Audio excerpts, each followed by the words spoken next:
I want you to lean close, yes, you. Stop whatever you're doing. Take off your shoes, get comfortable. You're about to step into a story that might make your hair stand on end. This is Voices of Granny Tina, my channel, my heart, my truths. When I tell you something, I ain't telling you for nothing. I'm telling you so you remember, so you feel, so you don't forget. Now listen. I was in my favorite spot, the one by the window where the sunlight filters through the lace curtains, sip of sweet peach tea resting on the table beside me. I had the radio humming in the background, just enough so the quiet of the evening wouldn't feel heavy. Everything felt peaceful. Just a simple moment of calm. Then the phone rang. Not a knock. Not a text. A ring, sharp, sudden, jolting. It broke the silence like a scream. My heart skipped. My bones whispered, something's wrong. I picked it up, expecting maybe one of the church ladies calling to remind me of rehearsal, or my neighbor asking if I needed help with groceries. But what came through that line wasn't ordinary. It was Langston, my grandson, my boy, my pride. Navy man. He's sailed stormy seas, navigated dangerous waters, been places most folks only dream of. I've always been proud of that. But when I heard his voice, child, it was off, soft, trembling as though the wind had stolen his strength. Grandma, he said. I don't even know how to say this. It sounds crazy. But I saw her. She's here. On my ship. She's not supposed to be here. But she is. My chest tightened. I sat back, tea trembling in my hand. I knew, before he ever said the name, who she was. There was only one person who could bring that kind of fear, that kind of unsettled feeling. My mind went straight to her. Langston, who is on that ship with you? I asked, trying to steady my voice. He swallowed something. Couldn't hide it. The weight behind his eyes. He whispered, Maveen is here, Grandma. Maveen's on the cruise ship. I felt it then, a coldness creeping through my veins. The name Maveen, it echoed in my spirit like an old hymn. A warning. A memory. Now, I'm not some old woman stuck in her ways. I know craziness when I hear it. I've lived long enough to tell difference between rumor and ruin. But Maveen? She's always been more than rumor. Ever since she was a child, there's been something about her like water running under a house, unseen, persistent, powerful. She shows up where she's not wanted, shakes the floor under you, and leaves without a trace. But this is different. Because she's not on land. She's on the water. In international territory. And she's in his world, a world I don't know all of, but he's trusted me with it. Langston told me she's acting like she belongs. He said he saw her in the captain's lounge, standing like she'd been there forever, chatting with officers like she had rights. He said she moved through decks, giving orders, talking to crew like she understood the ship's rhythm. Wearing white linen, pearls, smiling like she had no fear. Like the sea bowed when she walked. And I know you felt that moment in your chest as I did, where everything seems too big to swallow. When a name drops heavy and your heart clenches, wondering what darkness it's tied to. My knees hit the floor before my mind caught up. I whispered to the silence, child, you don't belong in that storm. You best tread careful. Now, before I carry you deeper down this road, before I pull up memory after memory, secret after secret, there's one thing you need to do. You're here with me now, hearing my voice, feeling this tremor in your bones. If you're not already a part of Voices of Granny Tina, make it so. Hit that subscribe button, turn on those notifications, don't let this story slip through your fingers. Because what's coming, you'll want to see it all. I'm not done. The wind's shifting. The sea's stirring. Maveen's footsteps echo across saltwater. And Langston is out there, caught in waves he never saw coming. Stay close.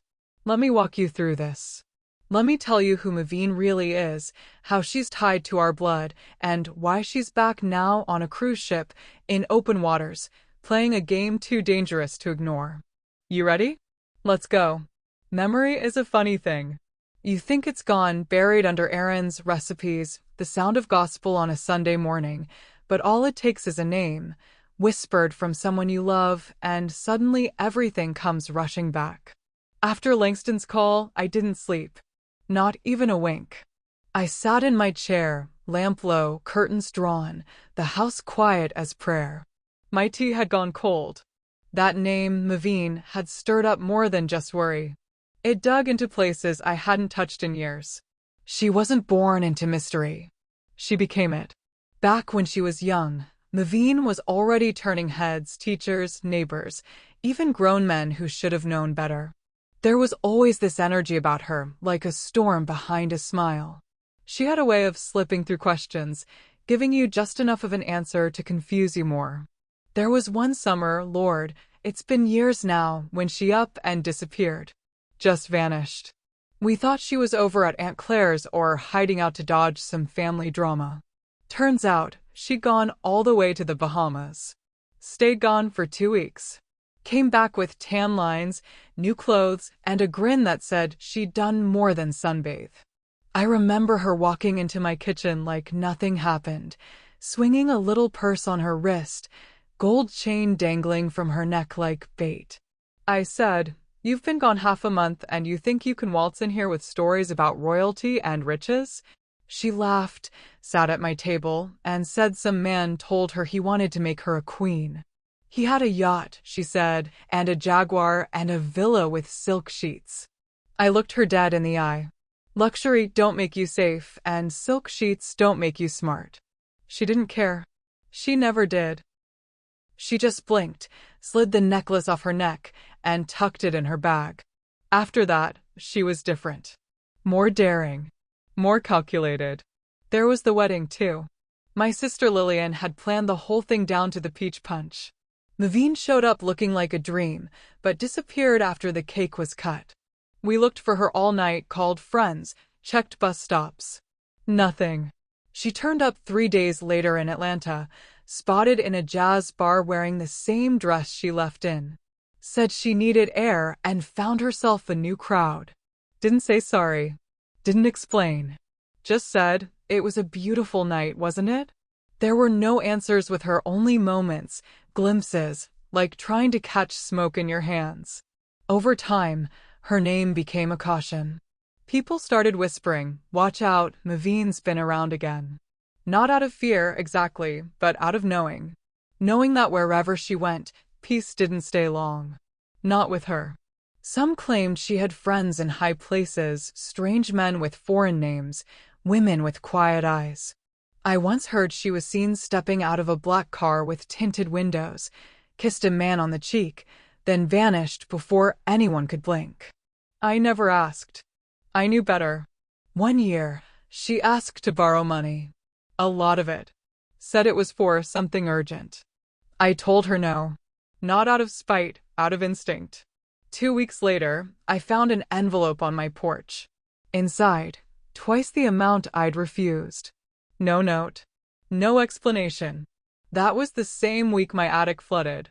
I went up to see what was damaged, and wedged behind a beam was a file folder, yellowed, worn, stuffed with papers that didn't belong to anyone I knew. Shipping documents. Letters in half-translated French. A list of names I'd never spoken out loud. I hid it. It's still here.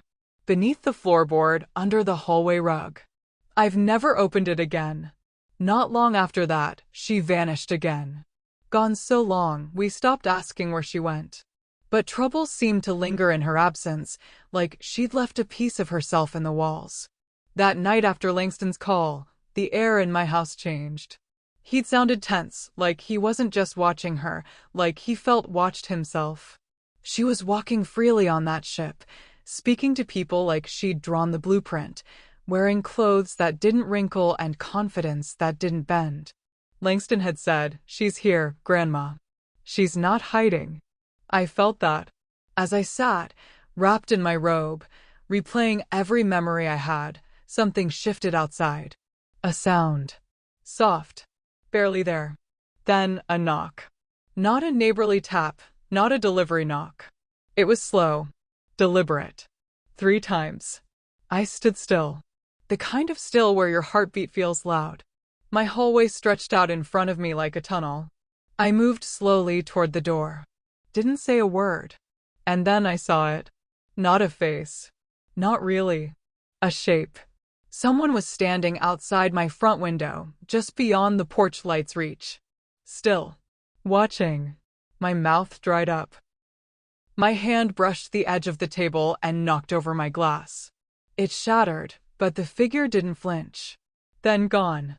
Vanished like breath on glass. Before I could think, the phone lit up again. Langston. His voice came fast, hushed. Grandma. Something's happening. I'm starting to see it. See what? I asked. She's got people on this ship, he whispered. They're not passengers. They're watching me. I closed my eyes. That feeling, the same one I'd felt years ago in that attic, tightened around my ribs. She's moving like a conductor, he continued. Not just one person. A network. She's in control of something, but I can't see the whole thing yet. Every time I turn a corner, I swear I hear my name spoken behind me. I sat down, knees weak. Do not let your guard down, I said. Stay in the light. Stay near people. And don't trust anyone who acts too familiar. I won't, he said. But I think I'm already caught in something bigger. There was no sleep that night. I walked the halls of my own house, checking windows, doors, corners I hadn't glanced into in years. My eyes landed on the rug, the one under which that folder sat like an open mouth. I didn't lift it. I just stood there and whispered her name, because I knew this wasn't about a cruise ship. This wasn't about coincidence. Maveen had always been playing a longer game. And Langston? He was now a piece in it. When the phone went dead, I sat there in the dark, clutching that receiver like it was a lifeline. I'd heard enough, Langston's fear, the echo of her name, the weight behind each word. The past and present were tangled, and I knew I had to move. No more waiting. Time to dig. I rose from the chair, stretched my back, and walked through that old house. Each floorboard creaked under me, reminding me of years of secrets. In every corner, I expected to find traces of her, whispers, shadows, shards of memory. I touched the walls, the windowsills, felt the air thick with something unsaid. First, I made a list. Names, places, years. Old friends, distant cousins, people she once counted on, or people she once threatened. I didn't trust the lies. I trusted the gaps between truths. I reached out to my cousin Georgia. She lives down south now, near the river where moss hangs heavy and the air moves slow. Georgia had known Maveen when she was a teenager, before she learned how to vanish into smoke. She picked up on the first ring. Tina? What's wrong? Georgia's voice always carried echoes of cart rivers, of slow evenings and sweet tea. Georgia, I said, I need you to tell me everything you remember about Maveen years ago. No matter how small. I heard her inhale. Over the next hour, she spoke of odd phone calls at dawn, of a young girl coming home with cash she couldn't explain, and of nights when Maveen would slip out before sunrise, telling nobody where she was going. There was a day she came back with a leather suitcase, told Georgia she'd been in the city, just had some business. Years later, Georgia confessed that she believed Maveen had started stacking favors, trading secrets, building connections nobody saw. Next, I called Aunt Corinne, older cousin whose memory runs like a river, never forgetting what others try to bury. Corinne told me about family gatherings where Maveen would show up uninvited, unexpectedly, out of nowhere, dressed in silks or lace, hair done right, shoes clean. She would charm the guests. Men would lean in. Women would whisper, "Who is that?" But by the time the evening ended, someone would be missing, or someone would be hurting quietly, heart trembling, but afraid to speak. Corinne told of times when Maveen would take sudden trips, sometimes for weeks, never explain. There were rumors of high-stakes card games, meetings hidden behind shuttered windows, names nobody dared speak aloud. She said once she saw Maveen in a black sedan, backed into a shadowed drive, stepping in with a man whose face was half in shadow, and then vanishing again before dawn. Each memory was a clue, each whisper a thread. I kept a notebook open on my lap, writing names: Dr. Hayes, a man in the city who did paperwork; Mr. Abasai, someone Mavine once claimed was helping; Captain Julius, a name circling in Langston's conversation. I turned to my church network. You'd be surprised what people see when they think nobody's listening. I asked old neighbors, women who ran laundry lines in earlier years, men whose shop doors were always open. I asked each one carefully, did you ever notice Mavine doing something strange? Something that made your spirit uneasy? One woman swore she saw Mavine in New Orleans, slipping into a club at midnight with a briefcase. Another said she spotted her in Chicago, at a shady hotel, meeting someone in a hallway. Some swore they saw her with military men, pasting her smile on like she belonged. Each account had holes, contradictions. But the holes were just as meaningful. That's where lies hide. I tracked down old letters, unseen journals from my sister's house. I rummaged through old trunks, photo albums, taped envelopes. In one letter, Mavine had written, "They'll never see me coming." In another, names, numbers, some crossed out. I found a page with a ship manifest, dates and codes, port names. My heart pinched. Could this connect to this cruise ship? Then I called someone I'd once avoided, Mrs. Dante, who used to watch Mavine more closely than anyone. Mrs. Dante knew things. She'd seen too much. She answered my call with silence, and after I pressed, she whispered, "She's dangerous. You don't want to get in her way." But when I asked if she'd seen or heard of Mavine on a ship, she hesitated, then said, "Yes, but I won't say more over the phone. Meet me tomorrow noon at the old church's back lot." Alone. My heart wrestled with fear and urgency. But I agreed. As I gathered these stories, patterns emerged. Mavine's touches seemed to weave across time and place. She appears, causes disruption, takes something valuable, a secret, a favor, a debt, and disappears. Her presence is felt after she's gone more than during. She's not just passing through, she's rearranging the furniture of people's lives. Langston's ship? Probably just one more stage of her map. I mapped port calls. I compared schedules. I cross-checked names from manifests I found in that addicts folder. One manifest had a date matching one cruise line's roster. Another name matched Captain Julius, a name my cousin Corinne mentioned. I called that ship's office, but got a brush off. No records, no logs. Just white noise. My gut fluttered when one more piece fell, an email from Dr. Hayes to Mr. Abasai about cargo transfers. Hidden in that message thread was a reference to floating assets. Ships, sea, parts that disappear in transit. I wrote those words down and stared at them, evening fading, lamp flickering. I had a bad feeling about Mrs. Dante's meeting. Standing alone in a church's back lot, sun high and shadows sharp. But I was past waiting. Noon came, hot and heavy. The lot behind the church was quiet, grass overgrown. I parked away, walked slow. Every footstep felt loud. I saw Mrs. Dante standing under a magnolia tree, arms folded, face tight. Her gaze was stern, wary. We greeted each other. I opened with what I knew. I showed her the manifest page, the names, the writing. Her eyes flickered. She nodded, measured. Yes, she's connected to that ship. She's been building a network, men at docks, crew in low rank, passengers who pay silence. Her voice was low, trembling just slightly. She has been playing chess with people's lives for years. I asked why. What's she after? She hesitated. Her lips pressed. Control.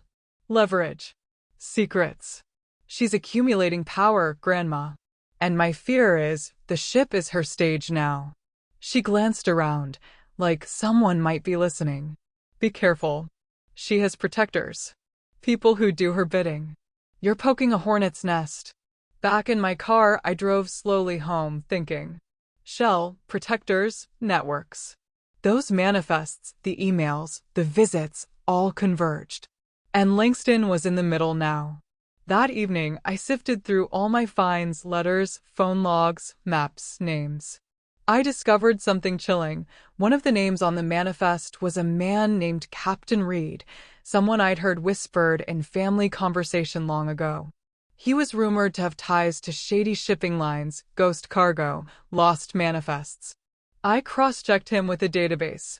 Found out Captain Reed had been assigned to the same cruise line that employed Langston's ship, past contract, in a shadow role. There was also a vague note. Reed is under review, possible off-record operations. My hand shook. Levine plus Captain Reed equals dangerous cocktail. I sat back and stared at my living room ceiling. The walls seemed closer. The shadows deepened. The world outside my windows felt far. The stakes? They just got higher. Then phone buzz. Langston again. "Grandma," he said, voice tight. "I saw her. I swear. I saw her in the captain's quarters, talking with the captain. She looked like she had power over him." He nodded. And not like he was being polite. Like he was listening. Like obeying. My breath stalled. The pieces snapped into sharper shape. The woman who once vanished into thin air was now orchestrating deals, issuing orders, weaving influence. She wasn't a passenger. She was afloat behind the scenes. Some queen in the shadows. "Langston," I said, voice firm, "you stay alert. You don't confront her, not yet. I'm going to dig harder. I'll get names, support, if we need help. Just stay alive. Stay invisible when you must. And don't trust that she's merely interested in a chat." He thanked me, promised he'd be careful.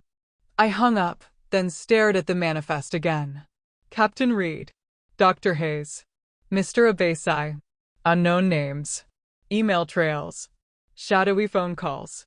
Crew contacts. None of it random. I walked through the house again, notes in hand. I reopened that folder under the hallway rug. I pulled up old papers. I compared manifest with letters. There it was, a match, a coded port name. A date. A number that lined up with one of Langston's cruise dates. Levine had planned this long ago. She planted seeds, watered them with secrets. Roots reached deep into shipping lines, into crews, into contracts. The ship was her next step. The stage where all those scattered threads would converge. And Langston, unsuspecting, was the center. I sat under my lamp, notebook open, signature pen poised. I realized this story is bigger than us. Bigger than a family drama. It's about power, about water, about how people flow secrets across oceans and believe they'll never be seen. But I see. I hear. I remember. Some time past midnight, I whispered into the dark, "You underestimated me, Maveen. You underestimated a grandmother's reach." I closed my eyes, plotted my next moves, and listened to wind, to memory, to the distant echo of her name. That morning, I walked into my kitchen, brewed coffee strong enough to wake the dead, and gathered the papers, letters, folders, manifest lists, and my little old recorder. Everything I had on her. I studied myself in the mirror, smoothing my shawl. Age shows in lines, but I carry more than time, I carry resolve. I called Langston early, told him I was coming aboard that ship. He tried to argue, said the security wouldn't let me. I told him I didn't care. Somewhere, Maveen had to be reminded she couldn't hide forever. By afternoon, I'd taken a flight, then a tender to the ship, carrying my suitcase and my secrets. The deck smelled of salt and engine grease. Salt in your lungs never lies. I walked corridors until finally I found Langston. He looked worn, tight-jawed, eyes hollowed by weeks of tension. "Mama T. Granny." He squeezed my hand. "I'm glad you came." I nodded. "You need someone who knows your roots in your ear." "I'm here." He gave me a quick tour. Back offices, restricted decks, service tunnels. Every door locked or keyed. Every shadow suspicious. My heart kept scoring beats in the silence. We finally stood just outside the captain's quarters. I could feel her presence there. I told Langston to wait in the passage, curtain drawn, ears open. I took the steps alone. I knocked, twice softly, then firm. The door opened a sliver. Captain Reed's face stared at me. The same man whose name had haunted my research, the one I'd written in shaky ink in my notebook. "Madam, can I help you?" he asked, wearing crisp uniform and a cold, assessing smile. "Yes," I said, stepping in. "I came to see Miss Carter. Mavine. She's got some explaining to do." He frowned. "She's out of the cabin. But you shouldn't be here."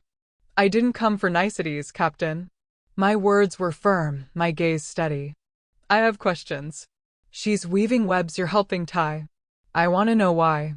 I want to know what you and her share." He glanced toward the hallway, then closed the door. "Sit." He motioned to a chair. The room smelled of wood polish and sea spray. I sat. He leaned back, arms crossing. For a moment, silence stretched. Then, "You've been busy." His tone was sharp, tired. "I have," I whispered. "I'm only halfway through what I already know." He didn't interrupt. He sighed. "She has power. Not always visible, not always clean. But it's there. And many lean on it, willingly, out of fear or greed." "Fear or greed?" I echoed. "Which is it here, Captain Reed?" He looked away, jaw tightening. "They're the same for many. She offers both. And to refuse is dangerous."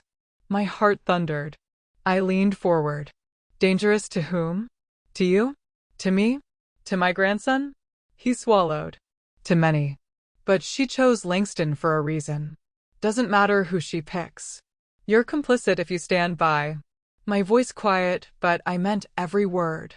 He nodded slowly. "I won't deny my involvement. But I followed orders. I didn't ask to believe every plan. Some days, I wake up in nightmares and wish I never answered the call." I felt his remorse, weighed it. But I could not show weakness. "What orders? Who gave them?" He drummed his fingers on the table. "Men in dark rooms. Behind walls. I was told to ease certain transfers. Oversee cargo. Ignore off-books shipments. Permit access. Discreet meetings." He paused. "Mavine's reach is vast." I exhaled, a tear stinging my eye. Then I cleared my throat. "I want names. All of them. And I want her in this room." He stood. "You'll get neither unless you understand what she's offering." From behind him, a door clicked. She entered radiant, composed, walking like royalty claims her throne. "Mavine Carter." She smiled. "You invited yourself," she said, voice soft, low. "How bold, Granny." I stood. Silence filled the room. "I wanted to see the woman pulling the strings," I said. "You've left too many burned hearts behind. You've stepped into my family's life, torn it apart.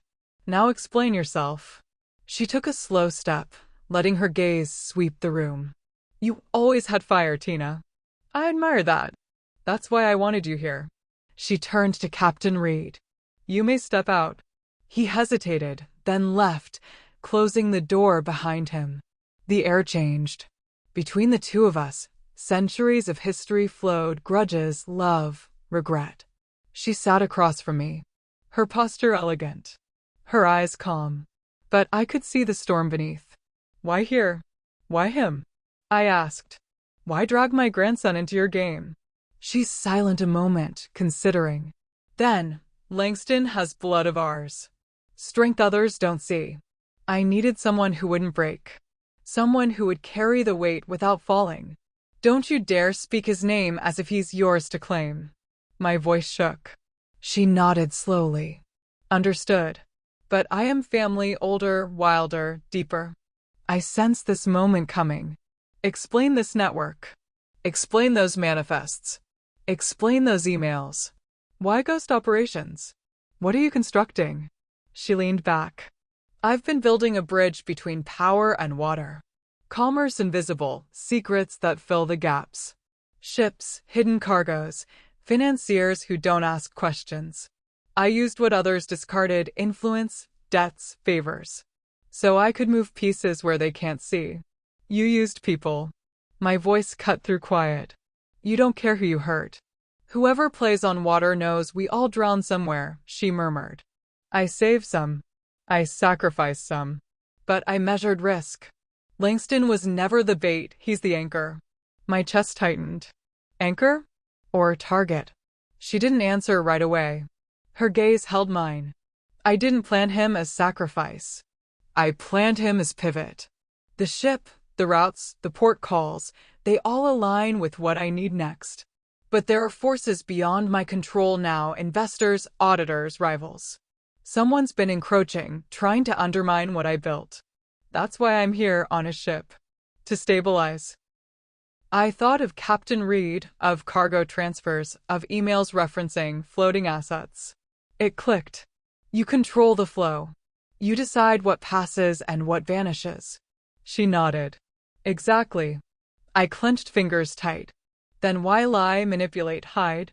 She smiled. Because power hidden is power safe. And confrontation forces clarity. I knew sooner or later you'd come. Don't flatter yourself, I snapped. I came for my blood, for my grandson, for everyone you've trampled. She reached across. We share blood, Tina. Cold. That's what you don't want to admit. But I'm tied to you. To our roots. I could have taken other vessels. Instead, I chose you all. And maybe that was the mistake. I stood, voice rising. I won't let you use our history as justification. You hurt families. You push people into corners. You pretend your storms are divine. I won't reward that. Her mask faltered for a fraction. Sadness? Regret? I couldn't trust it. But she softened. You deserve more respect than I've given. But I need help, someone with integrity, someone who demands accountability. I didn't only build locks, I built gates. But now someone's picking at those gates. I feared no one could close them but me. I stared at her, torn. Help me understand who's behind you. I want names, not riddles. I want protection for Langston. If you want my cooperation, earn it. She nodded. You'll have both. If you'll help me expose the ones trying to destabilize what I built. They're inside the walls, hiding behind papers. I can't root them all out alone. But with you and Langston, we can extract them from the shadows. I took a moment. Pulled from memory, strength, old pride. Fine. We're in the room now. But cross me, and you'll feel the full force of a grandmother's wrath. She smiled again. Wouldn't dream of crossing you. Welcome to the new Axis. I walked out of that room, chest heavy, heart buzzing. I found Langston where I left him. He ran up concerned. Grandma, did you see her? Did you make her answer? I nodded. Yes, but she's dancing on thin ice now. She exposed her hand. She's asking my help. He stared. Help her? After what she's done? I looked at him, his face strong, faulted, determined. We take what we must to protect you. We draw lines. We demand names. We take control of the narrative. I squeezed his shoulder. But I won't let her break you. He nodded, swallowing. We'll do this together. Night fell. The ship hummed beneath. Somewhere behind me, galleys, crew corridors, ship lights flickered. I felt her eyes on me, Mavine's presence watching, appraising. She'd made her move, opened her hand. And now I knew, this chapter was far from over. Under the deck, hidden in corridors, there were conversations waiting to be overheard. Deals to be disrupted. Alliances to fracture. And I was ready now. I was no longer just a grandmother. I had become a force. I whispered in the dark, you finally revealed yourself. Don't you regret it? Because once light enters the room, shadows must flee. The night had grown electric. The sea's hum, the ship's creaks, and distant voices all slipped into the background, leaving only the tension that hung between Mavine, Langston, and me. After our confrontation, the air tasted of stale breath and unspoken truths. It was time to pull back every curtain, expose every hidden thread, and force all of us, especially Mavine, to answer. I called a meeting in the ship's conference room, its walls cooled metal, lights bright. I insisted family come, staff who'd shown wavering loyalty, Captain Reed, and a few crew members I trusted. Langston stood beside me, steeled, jaw tight. Naveen arrived last, dressed in white again, calm as though she'd rehearsed her entrance. Everyone took seats. I placed the manifests, letters, emails, and photos on the long table between us. There were no polite greetings. I opened with a tone that demanded attention. You've come. Good. Now you'll see the full picture, not fragments, not stories, but truth. My voice resonated. Naveen Carter, you've operated in the shadows long enough. Tonight, all your cards are on the table. She smiled, a slow curve of lips. Not warm, not gentle, more like a mask settling into place. I began, pointing to manifest pages here, shipping logs, port names, dates. I matched them to this ship's schedule. Every floating asset reference, every coded transfer, all tie back to you, to supply routes, hidden cargo, off-book deals. You turn this vessel into your stage, turning crew and staff into actors in your drama. Eyes flickered in the room. Captain Reed shifted. Crew members swallowed. Langston leaned forward. You told me she was giving orders, speaking to you like you listened. I believed I was losing my mind, but now, this confirms it.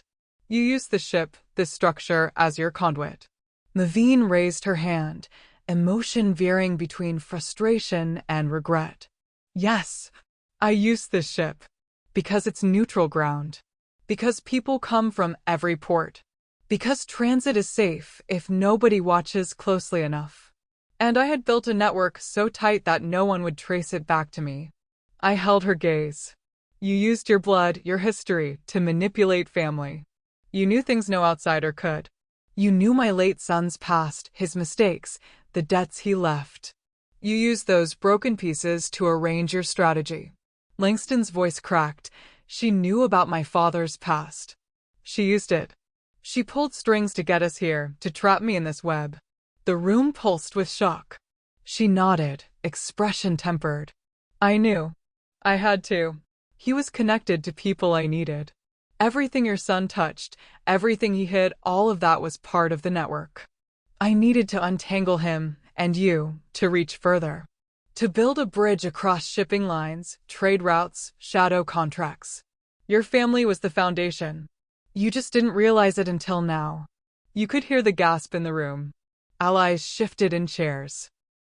Skepticism, betrayal, horror mingled in faces. I rose, voice shaking with both anger and sorrow. You used my blood. You cannot rewrite that. You claim unity now, but you did harm. You forced people into silence. You turned loyalty into bondage. I will not stand by and let that continue.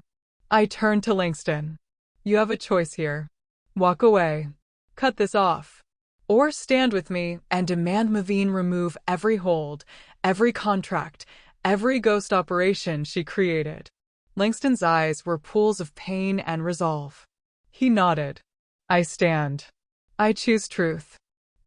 Some whispered. Some nodded. The weight of accountability settled on shoulders that had never carried it before. Langston looked at me, tears in his eyes. You taught me integrity, Grandma. Thank you. I addressed the room. You all heard her. Now you must decide. Do you stay in fear, or do you stand in daylight? Do you let long-kept secrets fester, or do you purge the rot? Some stood, looking immensely conflicted. Some left quietly. Some sat stunned. Naveen stood, facing us all. I won't force your hand. But know this. Leaving me in darkness gives this system life again. Working with me is at your risk. But walking away leaves you helpless. I spoke steadily. We build a new system.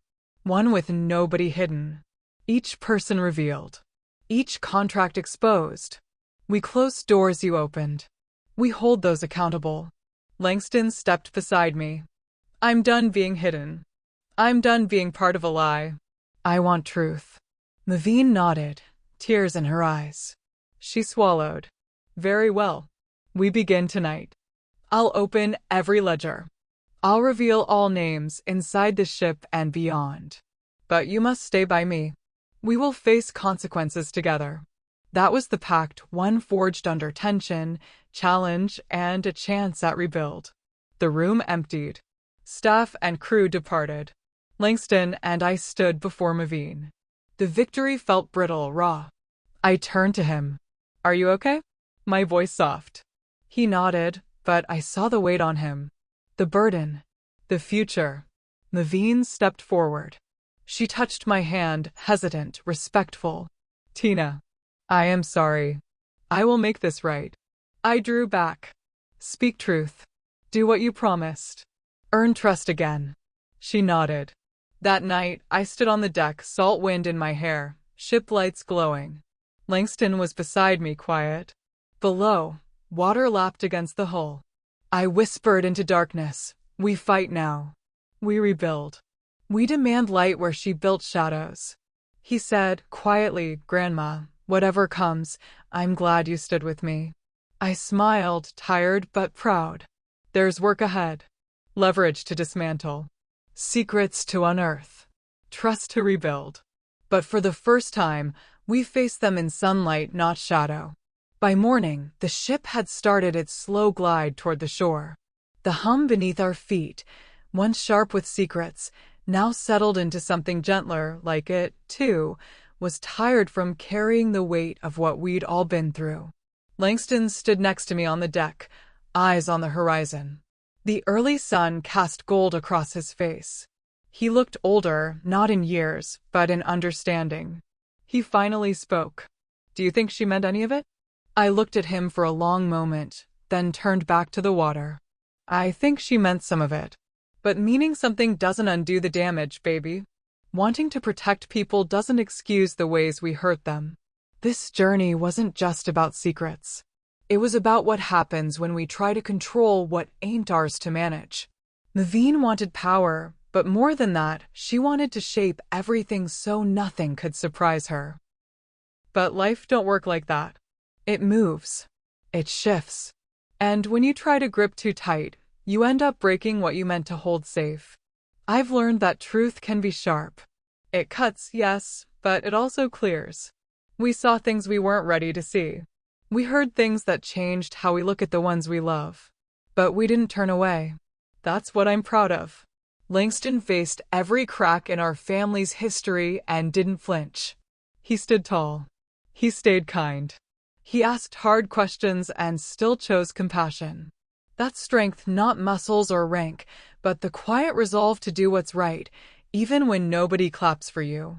At the end of the day, family ain't about blood. It's about the decisions we make in the quiet.